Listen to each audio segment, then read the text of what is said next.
ರಾಜ್ಯದ ಮುಖ್ಯಮಂತ್ರಿಗಳು ಮೂಡ ಹಗರಣದಲ್ಲಿ ಸಿಕ್ಕಿಬಿದ್ದಿರತಕ್ಕಂಥದ್ದನ್ನ ಹೈಕೋರ್ಟ್ ಮತ್ತು ಜನಪ್ರತಿನಿಧಿಗಳ ಕೋರ್ಟ್ ಎರಡೂ ಕೋರ್ಟ್ಗಳು ಕೂಡ ನಿನ್ನೆ ಆದೇಶದಲ್ಲಿ ತಿಳಿಸಿದೆ. ಇದರಿಂದಾಗಿ ಹೆಚ್ಚು ಕಡಿಮೆ 75% ಈ ಕೇಸು ಸಾಬೀತಾಗಿದೆ. ಇನ್ನು ಇನ್ವೆಸ್ಟಿಗೇಷನ್ ಕೇವಲ ಒಂದು 25% ಮಾಡಬೇಕಾಗಿದೆ.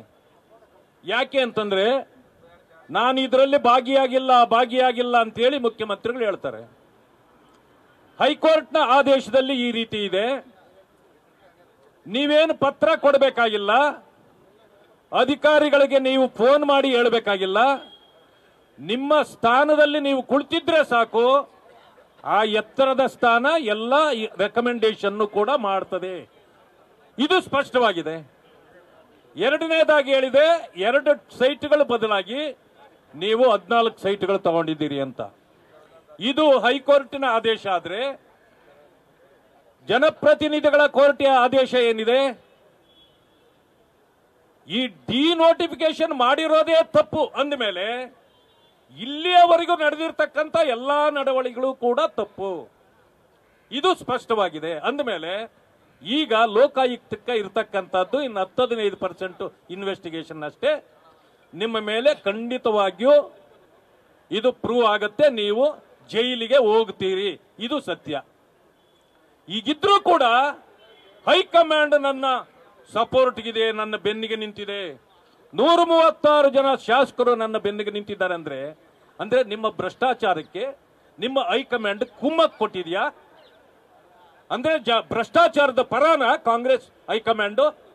ಇದಕ್ಕೆ ಉತ್ತರ ಕೊಡ್ಬೇಕಲ್ಲ ಈಗ ನೀವು.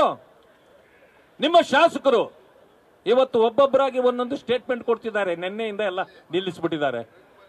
ನೀವೀಗ ಜಮೀರ್ ಅಹಮದ್ ಖಾನ್ ಅವರಿಂದ ನೀವೇನು ಹೇಳಿಸಿದ್ದೀರಿ?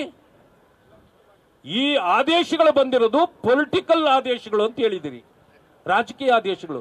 ಕೋರ್ಟ್ಗೆ ಈ ರೀತಿ ನೀವು ಹೇಳಬಹುದಾ? ನಮ್ಮ ಅಧ್ಯಕ್ಷರು ಬರಬೇಕಾಗಿತ್ತು ಇವತ್ತು, ಅವರಿಗೆ ಹುಷಾರಿಲ್ಲ. ಇಲ್ಲ ಅಂತಂದ್ರೆ ಅವರು ಕೂಡ ನಮ್ಮ ಮಧ್ಯದಲ್ಲಿ ಇರ್ತಾ ಇದ್ರು. ಆದರೆ ನಾವಿವತ್ತು ಮೈಸೂರಿನವರೆಗೆ ಪಾದಯಾತ್ರೆಯನ್ನು ಮಾಡಿದ್ವಿ. 187 ಕೋಟಿ ರೂಪಾಯಿಗಳನ್ನ ಪರಿಶಿಷ್ಟ ವರ್ಗಗಳಿಗಿಟ್ಟಿದ್ದ ಹಣವನ್ನ ನುಂಗಿದ್ರಿ. ಹೆಂಗರಿ ಜೀರ್ಣ ಆಗುತ್ತೆ ನಿಮಗೆ?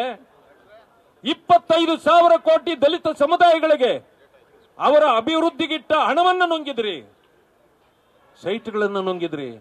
ಎಷ್ಟು ಭ್ರಷ್ಟಾಚಾರಗಳು ಇನ್ನೂ ಹೊರಗಡೆ ಬರಬೇಕು ನಿಮಗೆ. ಕಪ್ಪು ಚುಕ್ಕೆ ಇಲ್ಲ, ಕಪ್ಪು ಚುಕ್ಕೆ ಇಲ್ಲ. ಎಲ್ಲಿ ಕಪ್ಪು ಚುಕ್ಕೆ? ಇನ್ನು ಹುಡ್ಕಕ್ಕೆ ಆಗೋದಿಲ್ಲ. ನೀವು ಪೂರ್ತಿ ಕರಿ ಬಟ್ಟೆಯನ್ನೇ ಒದ್ದಿದ್ದೀರಿ ಈಗ. ಆದ್ರಿಂದ ನಾನು ತಮ್ಮಲ್ಲಿ ಮನವರಿಕೆ ಮಾಡಿಕೊಡ್ತಕ್ಕಂಥದ್ದು, ನಿಮ್ಮ ಭ್ರಷ್ಟಾಚಾರದ ಬಗ್ಗೆ ಕೇವಲ ಕರ್ನಾಟಕದಲ್ಲಿ ಚರ್ಚೆ ಆಗ್ತಿತ್ತು, ಈಗ ಅದು ರಾಷ್ಟ್ರ ಮಟ್ಟಕ್ಕೆ ಹೊರಟೋಯ್ತು.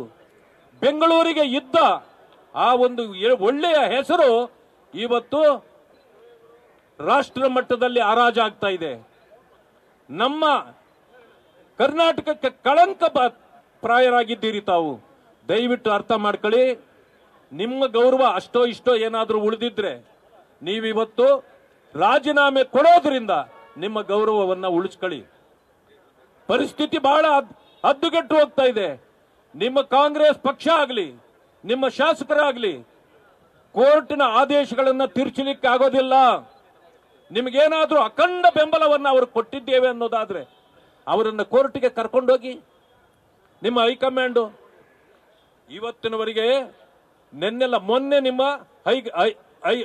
ಹೈಕೋರ್ಟ್ನ ಆದೇಶ ಬಂದಿದೆ, ಆವತ್ತೇ ತಾವು ರಾಜೀನಾಮೆ ಕೊಡಬೇಕಾಗಿತ್ತು.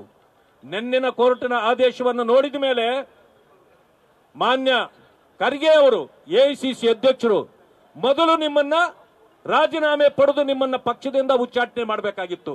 ಇನ್ನೂ ಮಾಡಿಲ್ಲ. ಅಂದಮೇಲೆ ಕಾಂಗ್ರೆಸ್ ಹೈಕಮಾಂಡ್ ಟೋಟಲಿ ವೀಕ್ ಅನ್ನೋದು ಗೊತ್ತಾಗುತ್ತೆ.